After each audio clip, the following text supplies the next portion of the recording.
24-year-old Wyatt Colton stands in front of the collapsed remains of the family's original barn, snow-covered debris from 2 winters ago still scattered across the yard. 2 winters earlier, a heavy snowstorm caved in the roof of the century-old Colton barn, and the family has patched together temporary shelters ever since. Late at night, Wyatt reads agricultural journals describing how ranchers in northern Norway use low-profile, wind-deflecting barn designs to survive brutal winters. He sketches a new barn design on a notepad: shorter walls, steep-angled roofing built to shed snow and let wind slide over instead of pushing against it. At the dinner table, Wyatt shows his father Frank Colton the sketch, proposing to rebuild using this unconventional design instead of a traditional tall barn. Frank frowns, saying the family has always built barns tall and proud, and a half-height barn sounds like an insult to 3 generations of ranching. Wyatt explains that a traditional rebuild would cost $60,000, while his design could be built for a fraction of that using reclaimed lumber. Frank reluctantly agrees to let Wyatt try it, on one condition: he builds it himself, with no outside crew paid for.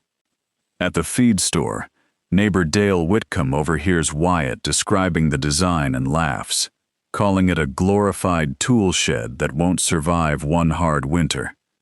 Wyatt shrugs off the mockery and begins clearing the old barn's foundation, measuring out the footprint for his new low-profile structure. Over the following weeks, Wyatt works late into the evenings, framing angled walls designed to let mountain winds slide over instead of slamming against them. Frank watches from the porch with his arms crossed, unconvinced but quietly noting how fast the structure is taking shape. Dale Whitcomb drives past one afternoon, rolling down his window to tell Wyatt he's building a barn for garden gnomes, not cattle. Wyatt keeps working, reinforcing the roof trusses at a steep angle specifically designed to shed heavy snow load before it can accumulate. By late fall, the new barn stands complete, low, angular, and unlike anything else on the ranch or anywhere else in the county. Frank walks the finished structure slowly, running his hand along the reinforced beams, saying nothing but lingering longer than he means to. A county weather bulletin warns of an unusually severe winter storm pattern developing across the northern plains this year. Wyatt moves the cattle into the new barn for the first time, watching them settle calmly into the low, sheltered space. A title card reads, "That January," as forecasters announce a historic Arctic front bearing down on the region. Wind speeds climb through the day, and temperatures plummet toward a wind chill of -45 degrees. Snow begins falling in sheets, driven sideways by sustained 60-mile-per-hour winds sweeping across the open ranch land. Local radio warns it may be the worst blizzard the county has seen in 50 years, urging ranchers to secure their livestock immediately. Dale Whitcomb scrambles to reinforce his own tall, traditional barn, nailing extra boards across its straining walls. Frank paces nervously inside the ranch house, watching the storm intensify through a frost-covered window. Wyatt checks on the cattle inside his new barn one last time before nightfall, relieved to find them calm despite the roaring wind outside. Overnight, the storm reaches its peak, 3 feet of snow piling against every structure across the county. Just after midnight, a massive gust tears through Dale Whitcomb's property, and his traditional barn's roof caves under the weight of accumulated snow. By morning, reports come in of barn collapses across the county, cattle left scattered and exposed to the brutal cold. Frank and Wyatt step outside at dawn, bracing against the wind, uncertain what they'll find at their own barn. They round the corner and find the low, angled structure standing firm, snow sliding cleanly off its steep roofline. Inside, the cattle are calm, dry, and completely unharmed, sheltered exactly as Wyatt had designed. Frank stands in stunned silence, finally understanding that his son's half-height barn had done exactly what a barn is supposed to do. Word spreads over the ranch radio network that the Colton barn is one of the only structures in the county still standing intact. Dale Whitcomb, having lost half his herd to exposure overnight, drives to the Colton ranch to ask if his surviving cattle can shelter there. Wyatt opens the barn doors without hesitation, making room for Dale's cattle alongside his own. Over the following days, more neighboring ranchers arrive, and Wyatt's barn fills with cattle from 3 different properties.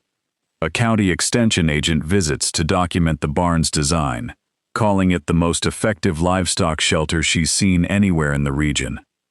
A local news crew arrives to film the story of the 24-year-old rancher whose tool shed outlasted a historic blizzard. County records confirm the storm killed roughly 340 head of cattle across the region, while the Colton ranch lost none. Dale Whitcomb personally apologizes to Wyatt, admitting he mocked the design without understanding what it was actually built to survive. Frank puts a hand on his son's shoulder, telling him plainly that he was wrong and Wyatt was right. The County Agricultural Extension Office asks Wyatt to share his barn design as a model for future winter-resilient construction. Word spreads regionally, and neighboring ranchers begin requesting blueprints and quotes for barns built to Wyatt's design. By spring, Wyatt has formal orders from 12 different ranches, each wanting their own low-profile, wind-deflecting barn. What started as a $22,000 experiment turns into a small design and construction business within months. By the end of the year, Wyatt's new barn-building venture brings in over $150,000 in orders. Frank, once the fiercest skeptic, now helps Wyatt manage the growing list of client ranches across 3 counties. Dale Whitcomb becomes one of Wyatt's first paying customers, rebuilding his own collapsed barn using the same low-profile design. At a small county fair, Wyatt is asked to speak about winter-resilient ranch construction, still uneasy in front of a crowd, but proud of what stood. Wyatt walks the ranch at dusk with his cattle dog Duke trotting beside him, the low barn silhouette steady against the winter sky. He pauses at the barn doors, resting a hand on the reinforced beam he built with his own hands months earlier. A wide aerial shot shows the Colton Ranch's low, angular barn standing intact beside the collapsed remains of older-style barns across the valley.